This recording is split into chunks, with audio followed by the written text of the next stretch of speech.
I think I've had, yeah, you can play with overdrive, but since we have the camel crusher, we might not really need any of that extra stuff.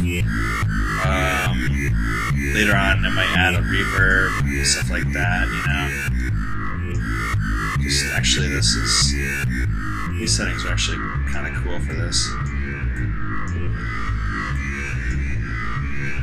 Break it down to like 40 or 30. Alright.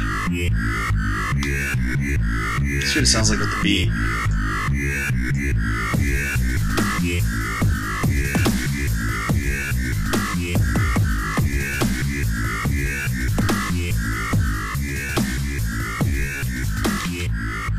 Alright, cool. What else can we do? Say let's move on to the easy page. So if you just start off with one operator and you go right to the easy page, you're not really gonna hear anything that interesting. But since we already have such complex modulations going on over here, let me explain here. These controls, specifically the timbre controls and the timbre envelope controls, pretty much everything on this page, they affect multiple operators simultaneously. So basically,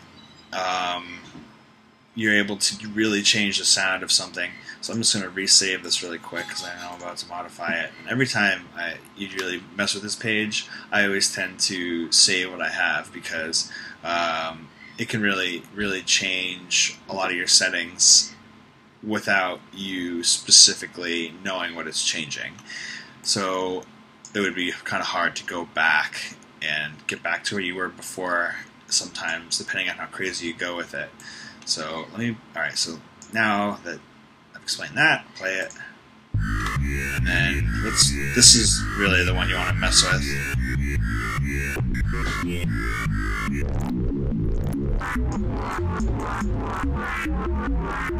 Alright, so those are like these are all freaking great sounds. Every single time I turn this, it's a great sound.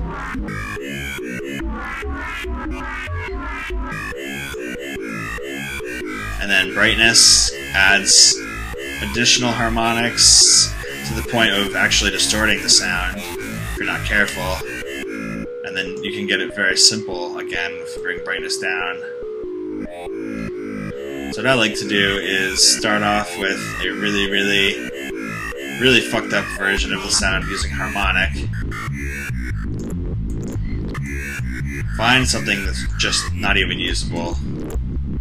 You might not actually be able to get something like that until I start really morphing it and reapplying things. But this one's kind of weird, right? So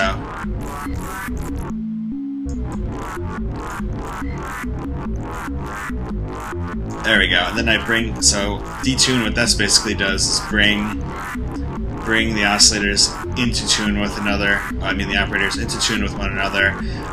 So this has a very harsh, almost more of a sound effect than an actual melody. You can play with it, but as soon as you bring this down, it starts to sound more like a more traditional type of sound. So I'll save this as Yoi2 because it's quite different. I think it needs its own preset. And now, as you can see, all of these have snapped back to 0. And this is what I mean about saving it all the time, because you can't turn these back to 0 because they are at 0. Because now it's taken these modulations that it's done to the operators and actually applied them. So these values are actually all different than they were before. And some of these ratios and offsets may be different as well. I don't know how it knows exactly what to do, but it's pretty smart about it. Another thing I'm going to do really quick that I forgot to do before was turn on Pornabento, and you can actually modulate this. I like to leave it on auto, so that has to be triggered.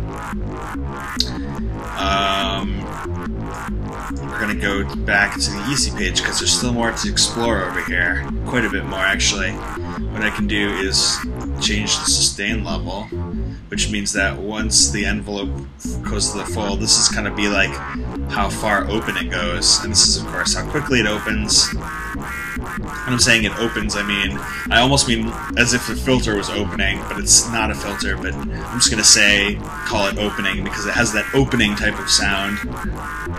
So as you can hear, like, this is already getting crazy. But what I want to do actually is create at least 4 different variations of just the timbre, so that I can start using this. So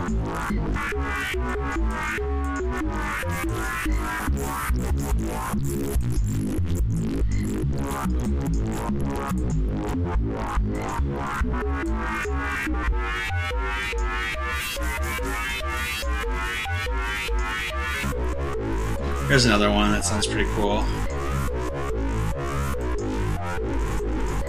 I'll leave that. Alright, save as UI3. And then we'll do one more at least. Actually, what I'll do is instead of doing this, I'll go back to the original and I'll distort this one.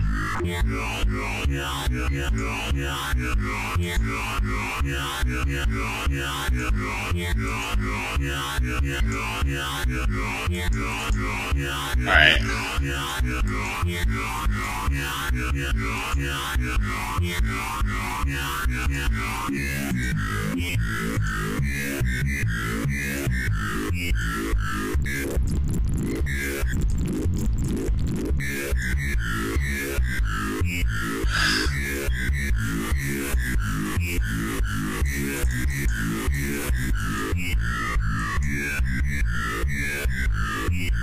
Alright, try that. That sounds pretty cool.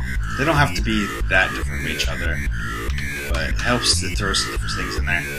Alright, so now we're going to go back to our browser page, and I don't know how many people know that you can do this, but all you do now is grab these presets and chuck them into this thing. So UI4 goes there, UI3 can go here, UI2 can go here, and you just land it right in one of these 4 squares. Now, magically, you can morph using this thing up here, or even better, come over here to easy.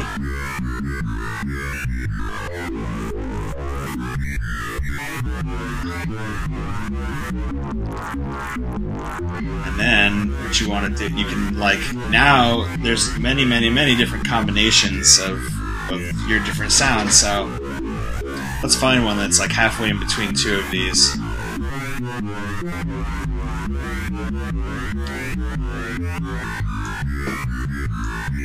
So here, and also it's easy because you can compare it to the original. Like, I want to get kind of far away from this.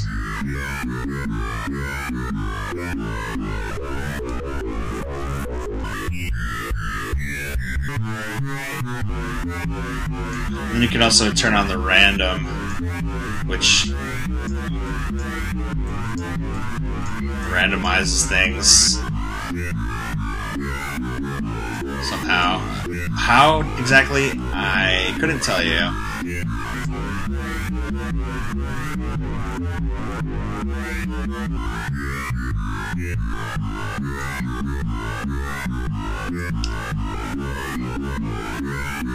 Alright, so then obviously this is fun, but when you combine it with all of these,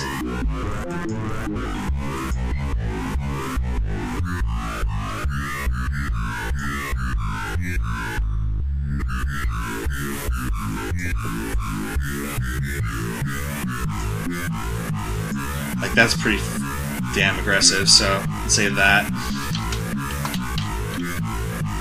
I mean, it's got this whole other thing going on.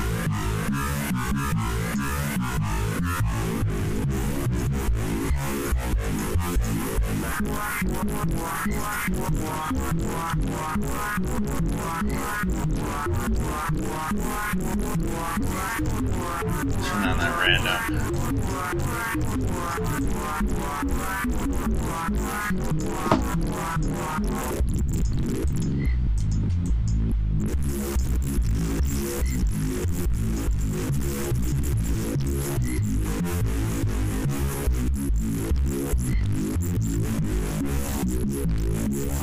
And after all this, I mean, can you really believe that? Can you actually believe that we're creating all these sounds and there's no filtering involved? There's no vowel filters. There's no weird EQ modulation, anything like that. After all the tutorials I've seen on YouTube, I was like, this is actually pretty straightforward and fun, rather than loading up a million plugins. Alright, so I think I've done a pretty good job showing all this up. Now I want to go back to this.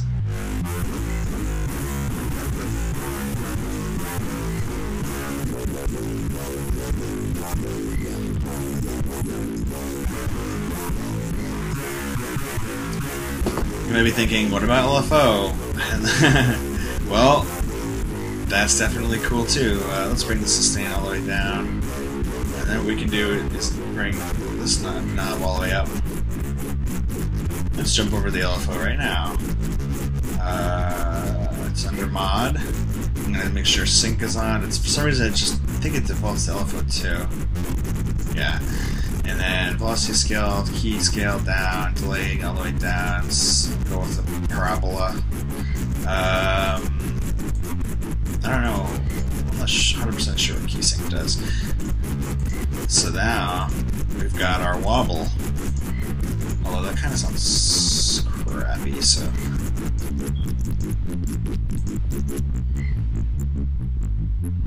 Let me go back. Let me do back to browser. I'll drag in one of these again to 3. And then we can start morphing back to what we had before.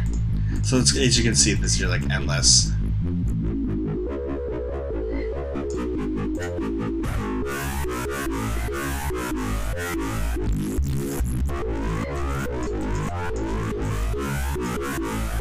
Bring up the timbre knob, bring out the sustain.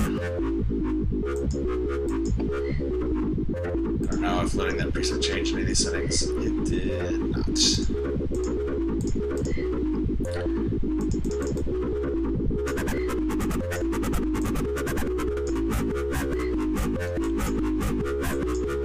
Alright, so let's bring the drums in.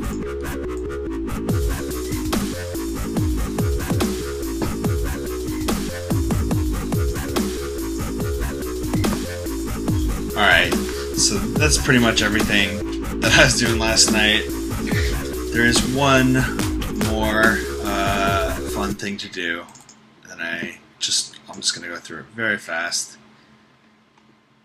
Is that I'm just going to set up another low. Let's do a G1 again. G1 is fine. Let's do 2 bars again. Alright.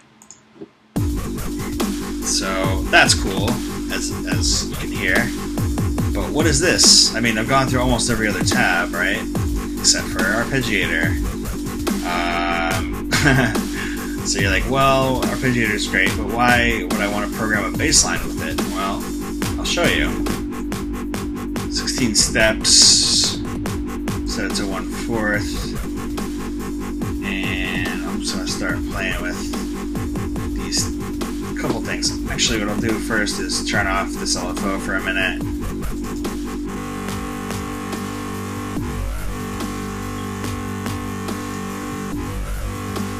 Then what I'll do is the length up. Alright, I didn't have the LFO on, the Arpeggiator on yet, but now that I do, you can hear it keeps retriggering, as an Arpeggiator does.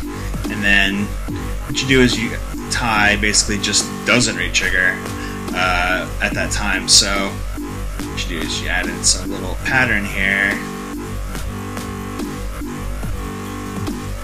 and then you can go ahead and do octaves, which will give you nice little pitch bends on those notes. And it also depends on what you set up as your portamento.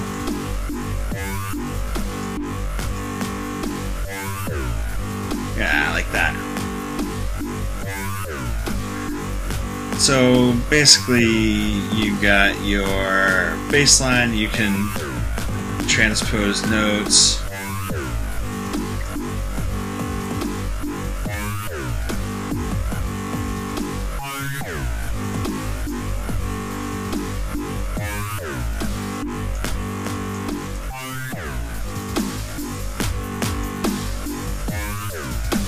You can add shuffle to it a little bit. You can one shot. Not 100% sure what every single button does, but for the most part, this sounds pretty cool to me. I think accent just varies the velocity, and we haven't set up any. I don't think that we've set up any velocity sensitivity in this patch, so it doesn't really do anything at the moment. But yeah, it's fun to just do this all day, pretty much. You don't even have to, like, you can just sit here with FM8 open and don't even really need Ableton open and just sit here and mess with it, and there you go. Oh, of course, now we need to do this.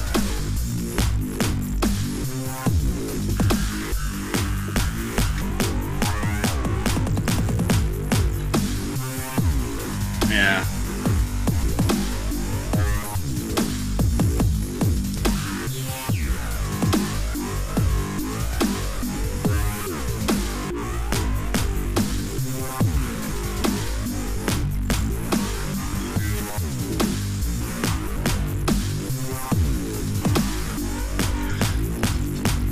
So this sound is actually pretty cool. I mean, I didn't think I'd end up with anything that I would actually use in a song at the end of the tutorial, but I would actually use this in a song.